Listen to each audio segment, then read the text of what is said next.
नमस्कार दोस्तों, जय श्री राम। आपका स्वागत है आपके अपने चैनल वास्तव विजय में। आज हम बात करेंगे आपसे केतु की महादशा या केतु की अंतर्दशा का आपको फलन कैसे करना है।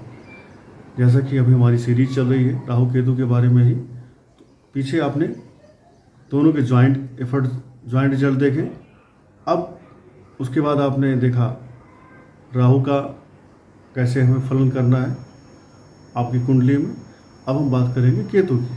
तो जैसा आप सभी जानते हैं, केतु एक्ट्स लाइक मंगल।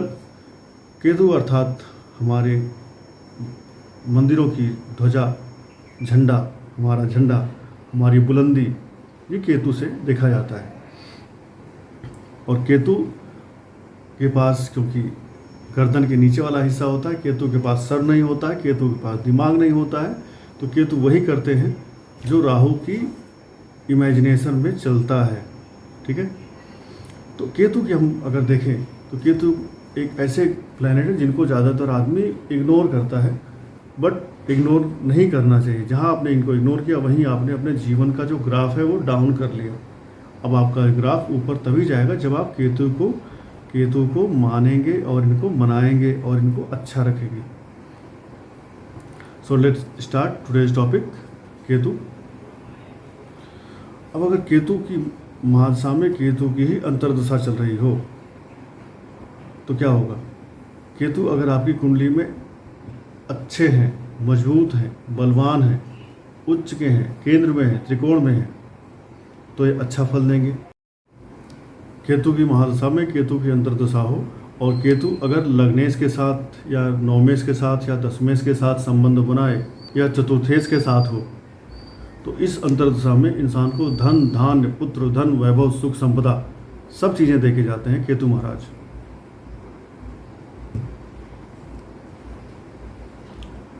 यदि आप पुरुष हैं तो आपको स्त्री और पुत्रों का सुख भी देंगे। राजा से भी आपको लाभ मिलेगा। राजा मीन्स सरकार। मन में आपके कोई फालतू की, यूजलेस, व्यर्थ की कोई चिंता हो सकती है, आ सकती है। जमीन जायदाद में आपकी वृद्धि होगी। आपके घर में गाय भी आप पाल सकते हैं अगर गाय पालन करते हैं तो।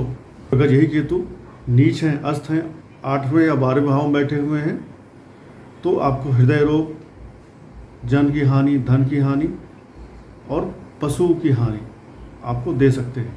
स्त्री व पुत्रों की पीड़ा भी आपको दे सकते हैं।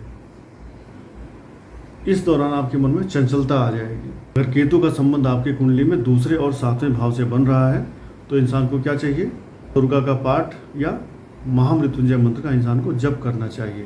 अदरवाइज इंसान के मन में मानसिक वियोग, मानसिक रोग और चोट चपेट, एक्सीडेंट तमाम चीज़ें हो सकती हैं। अब अगर केतु की महादशा में शुक्र की अंतर्दशा है तो क्या फल होगा।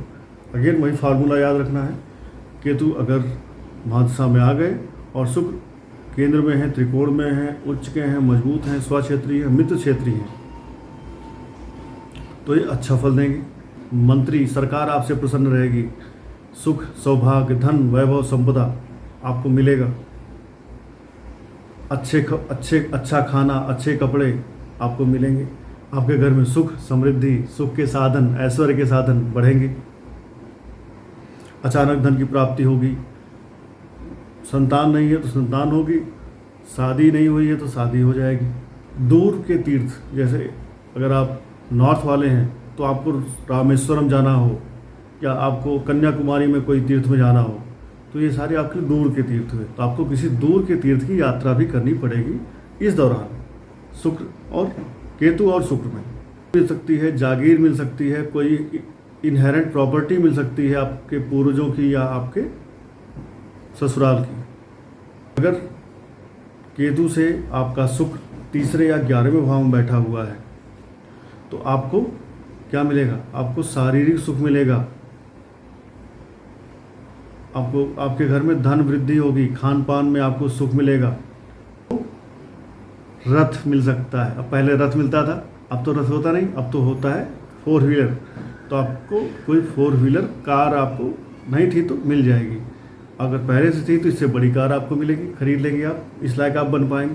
अगर यही शुक्र केतु से 6, 8, 12 में हुए तो शुक्र के फलों में जो मैंने अभी पीछे आपको बताया वो उसमें कमी आएगी, घर में कलह आएगी, पत्नी से आपकी लड़ाई हो सकती है, प्रॉपर्टी में कुछ डिस्प्यूट हो सकता है, तो चीज़ें उसी रेशियो में कम हो जाएंगी। और अगर शुक्र के साथ कोई नीच का ग्रह बैठा है, लग्न से अगर शुक्र 6वें या 8वें राशि में बैठा हो तो अपने ही लोगों से मनमुटाव होगा, सिर व आँख में पीड़ा हो सकती है, शुगर की प्रॉब्लम आ सकती है, आँखों में मोतियाबिंद हो सकता है, हृदय में कोई समस्या आ सकती है, मानहानि हो सकती है। और अगर शुक्र आपके 2nd और 7th हाउस का लॉर्ड बन रहा है या कहीं से कनेक्शन बन रहा है 2nd या 7th हाउस से आपके शुक्र का, तो आपको क्या करना चाहिए, सफ़ेद गाय या कोई दुधारू भैंस का आपको दान करना चाहिए, जिससे केतु में शुक्र का जो निगेटिव फल है वो आपका कम हो सके। अब अगर केतु में सूर्य के अंदर दशा आ गई तो क्या होगा, फिर से चेक करिए अपने सूर्य का बलाबल, सूर्य आपके कैसे हैं, उच्च के हैं, स्वक्षेत्री हैं, मित्र क्षेत्री हैं और केंद्र में हैं या त्रिकोण में हैं। तो सूर्य अर्थात आपको राजा बना के जाएंगे। और यही सूर्य अगर 6, 8, 12 में बैठ रहे हैं, नीच के हैं, अस्त के हैं, तो आपको ये राजा से रंग बना के जाएंगे। और अगर सूर्य का संबंध आपकी कुंडली में दूसरे या 7वें घर से बन रहा है तो आपको क्या करना है, सोने से बनी हुई गाय की प्रतिमा आपको दान करना चाहिए किसी योग्य ब्राह्मण को, या पूरा सोने का नहीं बनवा सकते हैं तो सोने को मिला करके किसी मेटल से आप बनवाएं, किसी गाय को सोने का कुछ पहना करके फिर आप वो गाय दान करें। इससे आपका सूर्य का जो 2nd और 7th हाउस का रिजल्ट निगेटिव आपको मिल सकता था, वो रिजल्ट आपका बचाएगा आपको अचानक किसी एक्सीडेंट से। अब अगर चंद्रमा की अंदर दशा आ जाए तो आपको देखना है चंद्रमा कैसे है, चंद्रमा का बलाबल देखिए। चंद्रमा अगर मजबूत है बहुत अच्छी बात है, चंद्रमा के अंदर पावर कितनी है, केंद्र में है, त्रिकोण में है, बल्ले बल्ले खुश हो जाइए। और अगर यही चंद्रमा 6, 8, 12 में बैठ रहे हैं, नीच हैं, अस्त हैं, तो फिर आपको सचेत रहने की ज़रूरत है। और यही चंद्रमा का अगर संबंध 2nd हाउस या 7th हाउस से बन रहा है किसी तरह से, तो आपके निजी सुख में कमी आएगी, आप मेंटली डिस्टर्ब हो जाएंगे आपको, क्योंकि ये मारक वाले भाव एक्टिव हो जा रहे हैं। तो माता पिता से आपको कष्ट मिलेगा, वियोग मिल सकती है, अर्थात आपके माता पिता का देहावसान भी हो सकता है। मेंटली आप परेशान रहेंगे, व्यथा में रहेंगे, पीड़ा में रहेंगे, आपका बिजनेस डाउन हो सकता है। 2nd और 7th हाउस से चंद्रमा का अगर कनेक्शन बन रहा है तो आपको चंद्रमा के निमित्त दान, हवन, पूजन करना चाहिए, सफ़ेद गाय का दान करना चाहिए। अब अगर मंगल का देखेंगे, मंगल आपके केतु की महादशा में मंगल के अंदर दशा आई तो क्या होगा, मंगल का बलाबल देखें। मंगल का बलाबल देखने के बाद आप देखें कि मंगल कहाँ बैठे हैं। अगर मंगल आपके केंद्र त्रिकोण में बैठे हैं तो आपको ये भूमि का सुख दे के जाएंगे, प्रॉपर्टी, ज़मीन, जायदाद आपको ढेर सारा मिलेगा। राजा के मंत्री से आपको सुख मिलेगा, राजा के मंत्री से आपको कोई गिफ्ट मिलेगा, राजा के मंत्री से आपको लाभ होगा, पुत्र और मित्र का सुख मिलेगा। आपके संतान नहीं थी तो संतान होगी, संतान अगर छोटी थी तो बड़ी होकर के आपको खुश करेगी। संतान के लिए अगर आप किसी वजह से परेशान थे तो आपकी संतान आपको योग्य संतान होकर के बन के दिखाएगी। और यदि यही मंगल का संबंध किसी तरह से 8 या 12 नंबर के भाव से बन जाए, 8th हाउस 12th हाउस से हो जाए, तो अचानक मृत्यु का भी सामना इंसान को करना पड़ सकता है। यदि मंगल का संबंध आपके 2nd हाउस या 7th हाउस या महादशा केतु की चल रही है उससे भी 2nd हाउस 7th हाउस बन रही है, तो आपको बीमारी में क्या होगा, हाई फीवर बन सकता है, कोई जहरीला संक्रमण हो सकता है, कोई ऐसा इन्फेक्शन हो सकता है जिससे आपको काफ़ी परेशानी, कष्ट मिले। आपकी वाइफ को कष्ट मिल सकता है, आपके मन में कुछ क्लेश, टेंशन आ सकती है और अचानक मृत्यु का आपको डर सताना शुरू कर देता है। इस मंगल की शांति के लिए आपको रेड या ब्राउन कलर के बैल या बछड़े का या गाय का दान करना चाहिए, जिससे कि मंगल की कृपा आपको मिले और मंगल शांत हो। अगला है राहु। अगर राहु आपकी कुंडली में उच्च क्षेत्रीय, स्वक्षेत्रीय, मित्र क्षेत्रीय, केंद्र त्रिकोण या second house, third house, 11th house में बैठा हुआ है, तो आपको क्या मिलेगा? आपको तुरंत धन लाभ मिलेगा जैसे ही केतु में राहु की अंतर्दशा प्रारंभ होगी। आपके गांव में आपको भूमि मिलेगी, गांव में आपको इज्जत मिलेगी, गांव के आप लीडर बन सकते हैं, गांव के प्रधान बन सकते हैं। आपके पास 4 पैर के जानवर हैं, उनसे भी आपको लाभ होगा। भ्रमण पे निकल सकते हैं, घूमने टहलने पे निकल सकते हैं। कोई आपके जीवन में सुख और धन धान्य की वृद्धि होगी। और अगर राहु 8वें 12वें में बैठा हुआ पाप ग्रह से दृष्टि या पाप ग्रह से युक्त हो गया तो क्या होगा? तो आपके शरीर में बुखार, फोड़े, फुंसी, ये जैसी जो व्याधियाँ होती हैं ये आना प्रारंभ होंगी। अचानक कलह आपके घर में, प्रमेह रोग, अगर आप लेडीज हैं तो आपको प्रमेह का रोग हो सकता है। और अगर राहु 2nd और 7th हाउस में है तो अचानक आपको डर, क्लेश, ऐसा एक अचानक से आपको फीलिंग आएगी, नॉट फीलिंग गुड वाली फीलिंग आपको आना प्रारंभ होगी। आपको दुर्गा माता का पाठ कराना चाहिए, दुर्गा जी का पाठ करना चाहिए। दुर्गा सप्तशती का पाठ करें तो सर्वोत्तम होगा। अब अगर गुरु के अंदर दशा आ गई केतु में, केतु जो है अपने आप को गुरु का चेला समझते हैं, ठीक है, तो केतु की बेस्ट दोस्ती जो है गुरु से है। अब अगर गुरु आपके कुंडली में उच्च के हैं, स्वक्षेत्री हैं, मित्र क्षेत्री हैं, अच्छे घरों में बैठे हैं, केंद्र या त्रिकोण में बैठे हैं, 6, 8, 12 में नहीं बैठे हैं, तो आपके लिए ये दशा बल्ले बल्ले जाएगी। कैसे? आपको धन धान्य में वृद्धि मिलेगी, सुख समृद्धि मिलेगी, आपके मन में उत्साह आएगा, आपके पास घोड़े, गाड़ी, वाहन आएंगे, आप खरीदने के लायक बनेंगे। आपके घर में कुछ पूजा पाठ, मांगलिक कार्य होंगे, कल्याण वाले कार्य होंगे, लोक कल्याण के काम होंगे, ढेर सारा सुख आपको मिलेगा। आप पुण्य कमाएंगे, तीर्थ यात्रा करने जाएंगे, बड़ा उत्सव करेंगे। जैसे लोग आजकल कई सारी गरीब कन्याओं का कन्यादान करते हैं, ऐसा भी आप कर सकते हैं। हर जगह आपकी विजय होगी, हर जगह आपका ध्वज पताका केतु महाराज फहराएंगे। राजा से आपकी कोई मीटिंग हो सकती है, राजा से आपकी कोई फ्यूचर प्लानिंग डिस्कशन हो सकता है।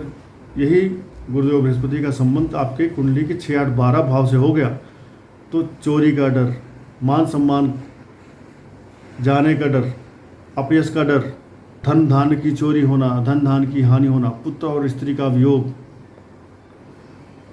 घर परिवार में टेंशन हो सकती है। अब अगर केतु से गुरुदेव बृहस्पति 3rd या 11th हाउस में बैठे हों तो क्या होगा? आपकी दोस्ती होगी राजा से। अच्छे, सुंदर, आकर्षक कपड़े, वाहन आपको गिफ्ट में मिल जाएंगे। किसी दूर स्थान की आप यात्रा पे जा सकते हैं। अपने घर परिवार का पालन पोषण आप अच्छी तरह कर पाएंगे। और अगर गुरुदेव बृहस्पति का संबंध आपके कुंडली के 2 अथवा 7वें घर से बन रहा है तो आपको विष्णु सहस्त्र नाम का जप करना चाहिए, जिससे कि अचानक मारक भाव के कष्ट आपके जीवन में ना आने पाए। या महामृत्युंजय मंत्र का भी आप पाठ कर सकते हैं रेगुलर, कम से कम 3 माला। अब अगर शनि के अंदर दशा आएगी तो क्या होगा? शनि इंसान के 10वें भाव के कारक होते हैं, अर्थात नौकरी, कैरियर के। केतु की दशा में शनि 8वें 12वें में कहीं बैठे हुए हैं, 8वें भाव में या 12वें भाव में बैठे हुए हैं तो, या पाप प्रभाव में बैठे हैं, क्रूर ग्रहों से पीड़ित होकर बैठे हैं, उनकी एस्पेक्ट्स में बैठे हुए हैं, तो आपके मन में संताप, ताप, पाप, क्लेश आएगा। आपके अंदर पीड़ा पैदा होगी, कहीं ना कहीं बंधन आप महसूस करेंगे। आपको धन का लाभ होगा। राजा का सरकारी कोई काम कर रहे हैं तो उसमें आपको धन हानि होगी। आपका ट्रांसफ़र, पोस्टिंग हो सकता है। किसी दूर जाकर के कुछ समय के लिए आप रहेंगे। परदेश, आपका वास परदेश में हो सकता है। रास्ते में आपको चोरी, चोर, डकैत का भय रहेगा और आपके जीवन में आलस्य भर जाएगा। शनि आपको लेजी भी बनाते हैं, राहु भी आपको लेजी बनाते हैं। तो अगर आपके पास लेजीनेस ज़्यादा है तो जान लीजिए शनि और राहु आपके जीवन में निगेटिव फल दे रहे हैं, इन्हें पॉजिटिव बनाइए। अगर शनि 7, 9, 12, 4 और 8 नंबर की राशि में हो, उच्च के हों, स्वक्षेत्री हों, मित्र क्षेत्री हों, या केंद्र त्रिकोण में हो, या 3rd हाउस 11th हाउस में हो, शुभ ग्रहों से दृष्ट हों, शुभ नवांश में हो, शुभ ग्रहों के साथ बैठे हों, तो इंसान के सारे सर्व मनोरथ सिद्ध होते हैं। अपने ही स्थान पर इंसान को सुख मिलता है, अपने ही पैतृक स्थान या गांव में ही इंसान रहता है और सारे सुख भोगता है, अपने परिवार के साथ सुख भोगता है। और राजा से उसकी भेंट मुलाकात होती है, राजा से भी उसे सुख मिलता है, राजा से भी उसे लाभ मिलता है। और अगर शनि महादशा अर्थात केतु से 6, 8, 12 में हो तो इंसान को कष्ट मिलता है, मानसिक कष्ट मिलता है, काम में रुकावटें आती हैं, डर, आलस्य, प्रमाद भरा रहता है, मानहानि होती है, माता पिता से इंसान को कई बार वियोग और कष्ट झेलना पड़ता है। और अगर शनि का संबंध आपके दूसरे और 7वें भाव से बन रहा है तो आपको चाहिए कि आप काली गाय या काली भैंस का दान करें, जिससे कि शनि का जो पाप प्रभाव है, जो नेगेटिव इफेक्ट है, आपको ना मिले। अब बात करते हैं बुध की अंतर दशा की। बुध आपके अंतर दशा में अगर आ रहे हैं केतु की महादशा में तो क्या देखे जाएंगे? वो अगर बुध है राजकुमार, और अगर बुध आपकी कुंडली में केंद्र में त्रिकोण में है तो क्या होगा? आपको राजा से लाभ देके जाएंगे, राजकुमार जैसा जीवन देके जाएंगे, राजा से आपको नज़दीकी देके जाएंगे, पुत्र प्राप्ति आपको हो सकती है, अच्छा समाचार आपको मिलेगा सुनने को, ढेर सारा सुख आपके जीवन में अपने आप आएगा। किसी बड़ी सभा में आप इनवाइट किए जा सकते हैं जहाँ पर आपका सम्मान होगा, कम मेहनत से आपको पैसा ढेर सारा कमाने का मौका मिलेगा। आपके घर में विवाह हो सकता है, घर में कोई मांगलिक कार्य हो सकता है, अच्छे कपड़े और अच्छे आभूषण आपको प्राप्त हो सकते हैं। और अगर बुध 9th हाउस या 10th हाउस लॉर्ड के साथ बैठे हैं, अगर आपके बुध 9th हाउस या 10th हाउस लॉर्ड के साथ बैठे हैं तो आपकी भाग्य में, आपके कैरियर में, आपके बिजनेस में भी ये अचानक आपको वृद्धि करते हुए दिखाई पड़ेंगे।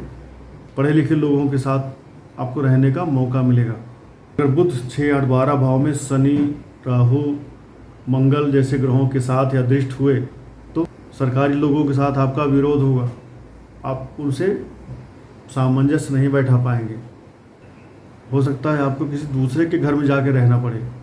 वाहन, पशु, स्त्री, धन, इन चीज़ों का नाश हो सकता है। अंतर्दशा शुरू में तो शुभ रहेगी, मध्य में सुख देगी, धन लाभ देगी, अंत में क्लेश, कष्ट और स्त्री और पुत्र आदि की पीड़ा आपको देखी जाएगी। अब अगर महादशा चल रही है केतु की और केतु से आपका ये बुध महाराज केंद्र में हो, केतु से केंद्र में हो या केतु से त्रिकोण में हो, तब क्या होगा? तो आपको ढेर सारा लाभ मिलेगा, पुत्र मिलेगा, संतान सुख मिलेगा, पत्नी मिलेगी, स्त्री सुख मिलेगा, आपके पुत्र की उन्नति होगी, अच्छा खाना खाएंगे, अच्छा वस्त्र पहनेंगे, क्योंकि बुध बिजनेस के कारक होते हैं तो आपको बिजनेस में भी ढेर सारा लाभ मिलेगा। और अगर महादशेष अर्थात केतु से बुध महाराज की जो पोजीशन है 6, 8, 12 हो गई, महाराज निर्बल अस्त हो गए, कहीं कमज़ोर हो गए, तो यह अंतर्दशा आपको शुरू में बहुत कष्ट देगी, स्त्री और पुत्र को कष्ट देगी, राजा से आपको डर रहेगा, बुखार आएगा। दशा के मध्य में आप तीर्थ यात्रा पे जाएंगे, धर्म कर्म के काम करेंगे। और अगर बुध का संबंध आपकी कुंडली में दूसरे अथवा 7वें भाव से बन रहा है तो आपको चाहिए कि आप विष्णु सहस्त्र नाम का जप करें और गाय की सेवा करें, जिससे कि आपका मारक भाव का असर कम किया जा सके। अब बात करते हैं केतु के उपाय की, क्योंकि अभी तक तो आपने केतु से जनित समस्याओं को देखा। अब अगर केतु समस्या दे ही रहे हैं तो आप केतु के लिए उपाय क्या करें? तो केतु के लिए जो सर्वप्रथम उपाय है, हनुमान जी की पूजा करें, गणेश जी की पूजा करें, जितना संभव हो उतना करें। गणेश अथर्वशीर्ष का डेली पाठ करें, जिससे आपके मन में जो कन्फ्यूजन आ रही है, इल्यूजन आ रहा है, वो आपके मन से दूर हो। गणेश जी आपके मन को शांत बनाएं, चित्त को शांत बनाएं और आपको आपके दिमाग में प्रकाश भरें। साथ ही मंगलवार के दिन या बुधवार के दिन या गुरुवार के दिन आपको मंदिर में जाकर के एक लाल झंडा चढ़ाना चाहिए और पंडित जी से प्रार्थना करें, मुझे झंडा ऊपर लगाने की अनुमति दे। आप मंदिर में जाकर के झंडा चढ़ाएं, या मंदिर में जाकर के आपको गुरुवार के दिन नींबू चढ़ाना चाहिए। नींबू कितने चढ़ाएं? तो अंग शास्त्र में केतु महाराज को जो नंबर दिया गया है वो है 7, अर्थात आप 7 नींबू ले जाकर के मंदिर में चढ़ाएं। किसको चढ़ाएंगे? हनुमान जी को चढ़ाएं, भोलेनाथ को चढ़ाएं। अगर 7 नहीं है तो 5 भी चढ़ा सकते हैं, 9 भी चढ़ा सकते हैं, श्रद्धा अनुसार मन में केतु महाराज का ध्यान करते हुए।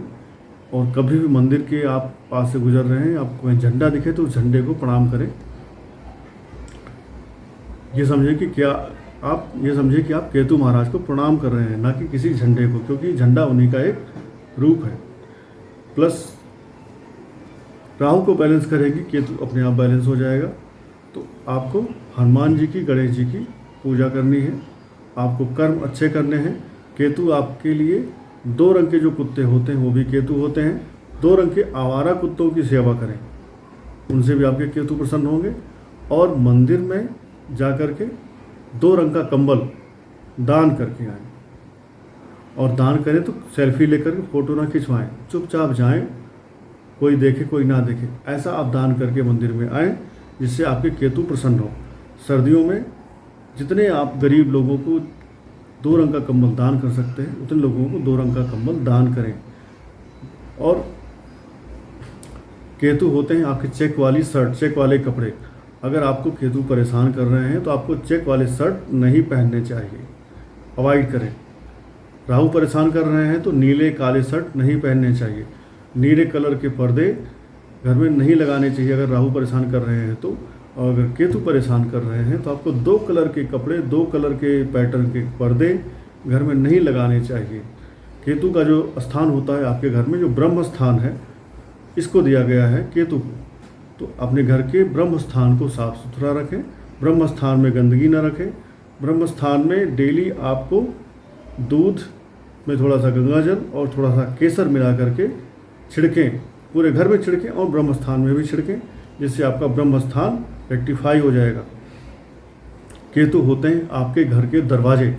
आपके घर के दरवाजे कभी भी टूटे फूटे ना हो, उनसे कोई चर चुर आवाज़ ना आए, उन्हें रेगुलर लुब्रिकेशन करते रहें। आपके घर के दरवाजे, मेन गेट की जो फर्श है वो टूटी ना हो, क्रैक ना हो, इसका भी ध्यान रखें। आपका जो बेटा है वो भी केतु होता है, तो अपने बेटे से संबंध अच्छा रखें, इससे आपका केतु सुधरा हुआ रहेगा।